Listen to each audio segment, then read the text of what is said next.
Price the Lord. സദൃശ്യവാക്യങ്ങൾ 3-ാം അധ്യായം 12-ാം വാക്യം. അപ്പൻ ഇഷ്ടപുത്രനോട് ചെയ്യുന്നത് പോലെ യഹോവ താൻ സ്നേഹിക്കുന്ന മക്കളെ ശിക്ഷിക്കുന്നു. ശിക്ഷ നമുക്ക് ഒട്ടും താല്പര്യമില്ലാത്ത വിഷയമാണ്. ശിക്ഷിക്കപ്പെടുക അല്ലെങ്കിൽ പരിശോധനയിൽ കൂടെ കടന്നു പോകുക, തീച്ചുകളുടെ അനുഭവത്തിൽ കൂടെ കടന്നു പോകുക എന്നത് മനുഷ്യന് ഇഷ്ടപ്പെടുവാൻ സാധ്യതയുള്ള വിഷയമല്ല. എപ്പോഴും സുഖമായും സന്തോഷമായും ജീവിക്കുന്നതാണ് സകല മനുഷ്യരും ആഗ്രഹിക്കുന്നത്. എന്നാൽ പ്രിയപ്പെട്ടവരെ, ഒരനുഭവത്തിൽ നിന്ന് മറ്റൊരവസ്ഥയിലേക്ക്, ഒരു തലത്തിൽ നിന്ന് മറ്റൊരു തലത്തിലേക്ക് നാം നയിക്കപ്പെടുന്നതിന് മുമ്പേ ചില ശോധനകളിൽ കൂടെയും പ്രതികൂലങ്ങളിൽ കൂടെയും നമ്മെ കടത്തിവിട്ട് കൊള്ളാകുന്നവനായി തികഞ്ഞ ശേഷം എന്ന് ദൈവവചനം പറയുന്നുവല്ലോ, നമ്മെ കൊള്ളാമോ ആ വിഷയത്തിന് മേൽ അടുത്ത ഒരു സ്റ്റെപ്പിലേക്ക് നമ്മെ നടത്തുമ്പോൾ,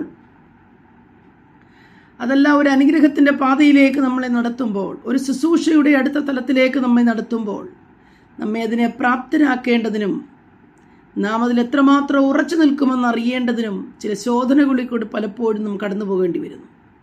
അത് ശിക്ഷയെന്ന പോലെ പലപ്പോഴും നമുക്ക് തോന്നാറുണ്ട്.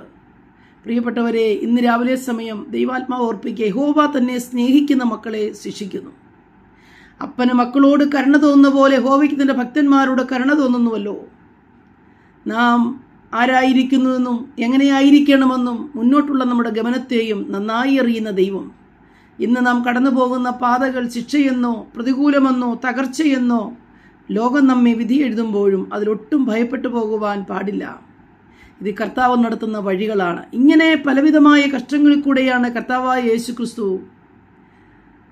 അത് ഈ ലോകത്തിലായിരുന്നപ്പോൾ കടന്നുപോയത്. കർത്താവ് താൻ പറയുന്നു, കർത്താവ് കടന്നു പോകാത്ത ഒരു പാതയിൽ കൂടെയും തൻ്റെ ജനമായ ദൈവജനത്തെ കടത്തിവിടുകയില്ല. കർത്താവ് സകല കഷ്ടങ്ങളിൽ കൂടെയും കടന്നുപോയി. നിന്ദകൾ, പരിഹാസങ്ങൾ, പ്രതികൂലങ്ങൾ, അടികൾ, വേദനകൾ, ക്രൂശിലേറുന്നതിന് മുമ്പായി നടന്നതായ വലിയ പ്രതികൂലമായ സാഹചര്യം, ശരീരത്തോട് പോരാടിയ ശക്തികൾ, ശരീരത്തെ തകർത്തതായ ദുഷ്ടന്മാരുടെ അനുഭവങ്ങൾ, ഇങ്ങനെ തുടങ്ങി അനവധി കഷ്ടങ്ങളിൽ കൂടെ നമ്മുടെ കർത്താവ് കടന്ന് തേജസ്സിലേക്ക് കടക്കുവാനിടയായിത്തീർന്നു. പ്രിയപ്പെട്ടവരെ, തേജസ്സിലേക്ക് കടക്കണമെങ്കിൽ ഇങ്ങനെ അനവധി കഷ്ടങ്ങളിൽ കൂടെയും ശോധനകളിൽ കൂടെയും നാം കടന്നു പോകേണ്ടിയിരിക്കുന്നു. അതുകൊണ്ട് ഇന്നുള്ള കഷ്ടങ്ങളെ നോക്കി, പ്രതികൂലങ്ങളെ നോക്കി, താഴ്ചകളെ നോക്കി ഇതിൻ്റെ അവസാനമെന്ന് വിചാരിക്കരുത്. ഇതെപ്പോഴും നന്മയിലേക്ക്, അനുഗ്രഹത്തിലേക്കുള്ളൊരു പാതയാണെന്ന് വിശ്വസിക്കണം. ദൈവം അത് നമ്മളെ കൊണ്ട് ആഗ്രഹിക്കുന്നു. അതുകൊണ്ട് ഇന്നുള്ള പ്രതികൂലങ്ങളെയും രോഗങ്ങളെയും, അതെ, മനുഷ്യർ നമ്മെ നിന്ദിക്കും, എന്നാൽ അടുത്തൊരു ലെവലിലേക്കുള്ള നമ്മുടെ യാത്രയുടെ ആരംഭമാണെന്ന് മനസ്സിലാക്കിയാൽ നമുക്ക് ഏറിയ സന്തോഷത്തിലേക്ക് നമ്മെ നടത്തുവാനിടയായിത്തീരും. ദൈവത്തിൻ്റെ ആത്മാവ് രാവിലെ സമയം പറയുന്നു, യഹോവ താൻ സ്നേഹിക്കുന്ന മക്കളെ ശിക്ഷിക്കുന്നു. ഒരപ്പൻ മക്കളെ ശിക്ഷിക്കുന്നത് പോലെ, ഒരപ്പൻ മക്കളെ സ്നേഹിക്കുന്നത് പോലെ സ്നേഹിക്കുന്നുവെങ്കിൽ, അപ്പന് മക്കളോട് കരുണ തോന്നുന്ന പോലെ കരുണ തോന്നുന്നുവെങ്കിൽ നിശ്ചയമായും ബാലശിക്ഷകളും നമ്മൾ അനുഭവിക്കേണ്ടതാകുന്നു.